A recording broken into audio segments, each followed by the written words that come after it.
Tem gente que diz que os melhores sempre precisam jogar juntos. Que se você tem 10 craques no teu time, os 10 têm que jogar independente da posição. A gente sempre vê surgindo novas equipes estreladas aí e tal, que vão dominar o futebol, mas muitas vezes acaba que a história é meio diferente. Não faltam exemplos assim na história. Mas mesmo assim, volta e meia, esse tipo de time tá surgindo. Então, hoje, a gente vai falar sobre isso. Aquelas equipes estreladas, aquela equipe recheada de craque que tinha tudo pra conquistar todos os títulos, mas deu errado. Porém, antes de eu falar sobre isso, vou me apresentar, né? Se você não me conhece, caiu aqui de paraquedas. Eu sou o Gui Galdames, esse aqui é o meu canal. Por aqui a gente fala de futebol, sempre trazendo essas listas, algumas histórias curiosas do mundo da bola. Se você já me conhece, você tá aqui, clicou me conhecendo, já sabia que ia gostar do vídeo, deixa seu like aí, clica no joinha, já deve ser inscrito, mas se não for, se inscreve no canal, ativa o sininho pra não perder vídeo novo. E se você ainda não me conhece, cara, assiste o vídeo aí, vê se faz sentido pra você, mas aqui deixa o nosso combinado. Gostou do vídeo? Vai deixar o likezinho no final, vai se inscrever no canal, vai ativar o sininho e ainda vai comentar aqui nesse vídeo, beleza? Combinado? Bora lá então que a gente vai falar hoje sobre 5 equipes que deram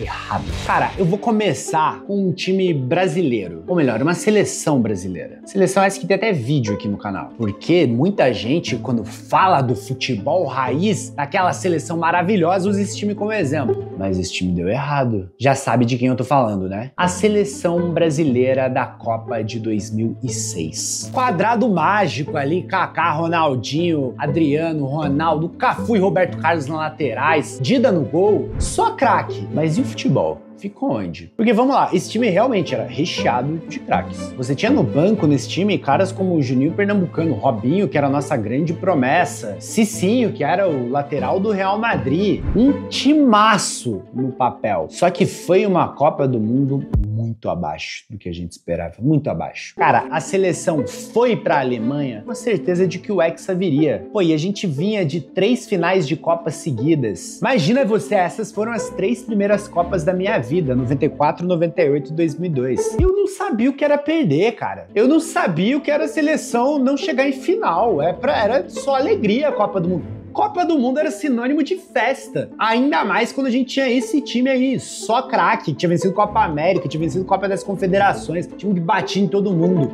Mas chegou a Copa, pelo amor de Deus, o time não jogou nada. O time não jogou absolutamente nada. A estreia com a Croácia já foi ruim. Acho que o melhor jogo do Brasil ali na primeira fase é contra o Japão, com um time misto, mas o Japão que era muito fraco. Passa por Gana nas oitavas de final até bem, mas tem dia que é à noite. E nas quartas, cruzamos com a França. Zidane tava... Vamos falar a real, aquela é uma das melhores atuações da carreira do Zidane. Aquele jogo é muito lembrado. E aí o Brasil não jogava bem. Naquele jogo, o Parreira até tira o Adriano pra pôr o Juninho, mas deu errado. Deu errado. E o pior é que no fim do jogo o Brasil ainda tem uma falta. É que o Parreira tinha tirado o Juninho, que era o nosso melhor batedor. O Ronaldinho bate, a bola passa perto, mas não deu, amigos, não deu. Aquela seleção recheada de craques ficou pelo caminho, não venceu a Copa. Vamos continuar na Copa de 2006? Porque a gente tem um outro time ali estrelar. Uma seleção que era considerada a geração de ouro do país. Talvez você já tenha se ligado de quem eu tô falando. Vou citar os jogadores: John Terry, Rio Ferdinand,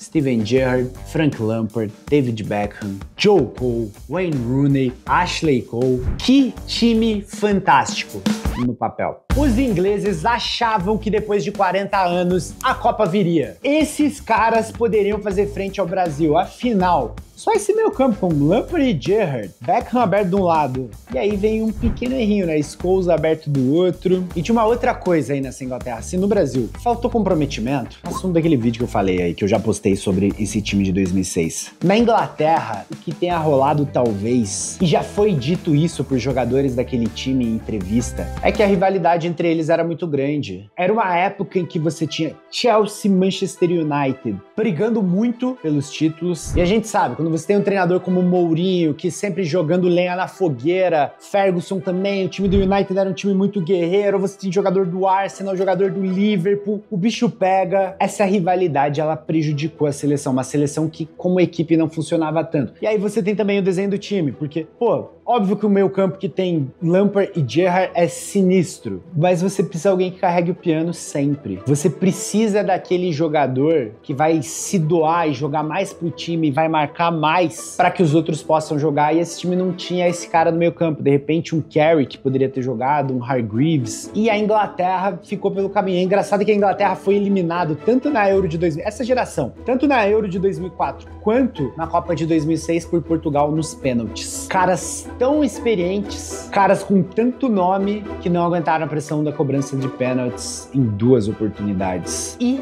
a geração de ouro inglesa foi uma geração perdida. Chegando no nosso terceiro time, vamos sair ali dos anos 2000, vamos chegar aqui mais perto. Esse time tinha Messi, Luis Suárez, Piqué, Busquets, Alba, caras muito vencedores pelo Barcelona. É o Barcelona que eu tô falando. E além deles, você tinha um jovem que era pra ser o futuro do futebol, ali, um daqueles meio-campistas que surgiam pra ganhar muita coisa, Frenkie de Jong. E além disso, naquela temporada, o Barça investiu muita grana pra tirar Antoine Griezmann do Atlético de Madrid. Além de um jovem Dembélé, também muito promissor, que tava naquele elenco. E você pensa, pô, é uma máquina esse Barcelona, é uma máquina. Caras muito vencedores, você traz um promissor De Jong, você tem um promissor Dembélé, você tem o Griezmann. Meu Deus, esse time vai ser imbatível. Só que não. E a temporada 19-20 é uma temporada em que o Barcelona não ganha nenhum título. Isso mesmo, o Barcelona não ganhou nenhum título na temporada 19-20 com todos esses caras. E isso não é o pior. O Barça troca de técnico no meio da temporada, então você sai de um estilo mais pragmático do Ernesto Valverde, traz o Quique Setién, que ia resgatar aquele futebol bonito do Barcelona, um time que joga pra cima e tal, e vem um dos maiores vexames da história do clube. Porque não bastou o time não vencer nada. O Barcelona foi eliminado da Champions League tomando 8 do Bayern de Munique. Com Messi em campo, com tudo que tinha direito, o Barça simplesmente tomou 8 daquele Bayern. Se as equipes anteriores foram fiascos em não conquistar os seus troféus, o Barcelona elevou o fiasco à enésima potência. Tomar 8, cara, tomar 8 é pra mandar todo mundo embora no vestiário. Mas óbvio que ninguém faz isso quando você tem tantas estrelas e quando você sabe que esse time tem o que entregar. Agora, o treinador que toma essa goleada não aguenta, né? Que você tinha foi mandado embora. O Barcelona passou uns anos em crise e agora já parece recuperado. E se tem Barcelona na história, e se a gente vai falar em time estrelado que deu errado, você tinha certeza que esse time ia estar na lista, né? O Real Madrid dos Galácticos. O Real Madrid pré-Galácticos venceu a Champions League. Era um time que contava com Figo, contava com Zidane, contava com Raul, mas era uma equipe equilibrada. Só que o Florentino gostou dessa história de contratar estrelas. E aí ele vai atrás de Ronaldo Fenômeno, David Beckham, Michael Owen. Você já tinha lá dentro o Guti, Raul, um lateral do nível do Roberto Carlos. E o Florentino comete um erro gravíssimo na montagem dessa equipe. E na biografia do Zidane ele fala sobre isso, sobre como ele mesmo conversou com Florentino Pérez, porque ele achava que o Real não podia deixar o Makelele ir embora. O Makelele era aquele jogador que eu falei ali quando tava citando a Inglaterra. É o cara que vai correr por todo mundo. É o cara que você vai colocar um monte de estrela ali jogando e futebol bonito e tal. Mas é o cara que vai estar ali, ó, dando a vida por esses caras. Que vai estar marcando todo mundo. Que corre muito, motorzinho do meio campo, cara que não para. Carrapato. Porém, o Florentino não ofereceu pro Makelele o contrato que ele queria, o Chelsea ofereceu, ele foi embora. E o Real Madrid não conseguiu. Não conseguiu o objetivo principal, que era vencer a Champions League. Ah, esse time ganhou La Liga. Irmão, quando você coloca o Bola de Ouro Figo, o Bola de Ouro Zidane, o Bola de Ouro Michael Owen, o Bola de Ouro Ronaldo Fenômeno, o 2 vezes segundo colocado na Bola de Ouro David Beckham, o top 3 da Bola de Ouro Roberto Carlos. Quando você junta todos esses caras no mesmo time, você não tá querendo ser campeão espanhol. Você tá querendo ganhar a Champions, você tá querendo dar todos os troféus que você disputa. Porém, esse Real não deu certo. Nem com Vanderlei Luxemburgo no banco. No fim das contas, faltou equilíbrio. Era um time muito estrelar, eram muitos jogadores bons. Mas você encaixar todos esses caras juntos não é simples. E ninguém conseguiu. A real é essa. Ninguém conseguiu encaixar todas as estrelas. O Beckham, inclusive, teve que mudar de posição quando chega ao Real Madrid, que a posição dele era a mesma do Figo. O Figo é mais jogador que o Beckham. E fica essa conversa. E, cara, deu errado. Deu errado. Você não monta time assim, pensando só vou trazer um monte de cara de nome, um monte de cara estrela. Vai dar errado. Vai dar errado. Mesmo